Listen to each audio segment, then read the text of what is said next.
We'll be watching now this report or this interview, and then we'll be back. Stay tuned. Yes, Yasmin, good afternoon, and we are talking you live from the Ministry of Interior, and we have the pleasure to talk to Brigadier Hatem Fathi to tell us more and update us more about the situation now in Egypt. Thank you very much for joining us on Nile TV. Thank you. Brigadier Hatem, would you please update us about the latest developments today in the parliamentary elections so far? Well, several hours elapsed, 5 more to go, and we're still receiving voters. As for the police, we helped some elder people to go, and some people with problems, disease problems, they insisted to go and cast their votes. We helped them through with the assistance of some wheelchairs that the Ministry of Interior deployed on the ballot stations. We realized that there has been more women than men participating, and the elder people than the youth participating. We hope that to improve maybe later today or tomorrow. And peaceful elections are taking place. We didn't realize any kind of violence that could disturb the process. Are there any accidents so far in any committee?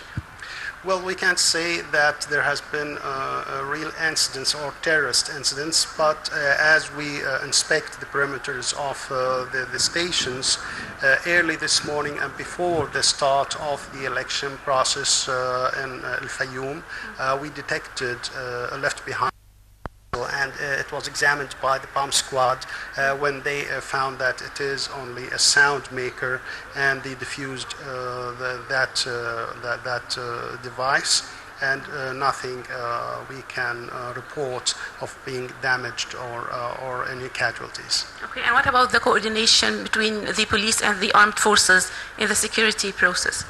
The coordination is still excellent, and both the armed forces and the police, they know there is jurisdiction, and they know how to handle the situation, each one with jurisdiction.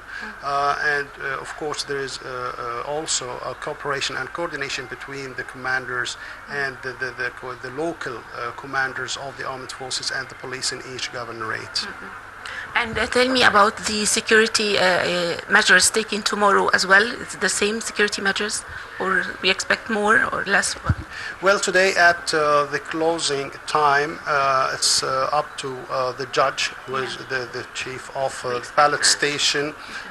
If you'd like to extend the hours, if he sees people coming in late hours, it's up to him, and we will assist him doing that. After closing the ballot station, the police and the armed forces, they receive the perimeter and the location, and they sleep overnight on the place to secure it, and in the next morning they once again open the stations and deliver it to the judges. And this of course takes more effort from the police and the armed forces. We are keeping patrolling the perimeter and patrolling the area during the night, and of course tomorrow will be harder for us, as will be the transfer of the ballot boxes to the main stations, securing and then the the counting and securing all that process. Okay, and what about the operation rooms in the Ministry of Interior? They're around the hour in the ministry and elsewhere, in the governorates as well, and the police provincial headquarters. It's around the hours, and the police details and information. Okay, if you would send a message to Egyptians today in these elections. Please feel secured. Please come to the ballot stations, cast your votes. We know that the problem for many of you that you don't know the candidates, they are many of them unknown to you, but maybe you can find a way to know about them. Maybe you can refer to the internet for information, maybe to their programs, to the people who you know them about them. And please cast your votes. It's better than not going to the ballot station. You will help your country to go ahead. Thank you very much, Brigadier Hatem, for joining us on Nile TV. Thank you very much. Okay, back to you, Yasmin. Thank you so much, Abir Metwali, Nile TV's reporter, and thank you also for your guest, Brigadier Hatem Fathi, who is the head of the Foreign Affairs sector in the Ministry of Interior. Ladies and gentlemen, this is a very important day for all Egyptians, whether they are inside Egypt or outside Egypt. This is the first parliamentary elections here in Egypt during the reign of President Abdel Fattah el-Sisi, and also it is the second parliamentary elections after the 25th of January revolution. We'll be watching now a report regarding details about these elections, and then we'll be back. Stay tuned.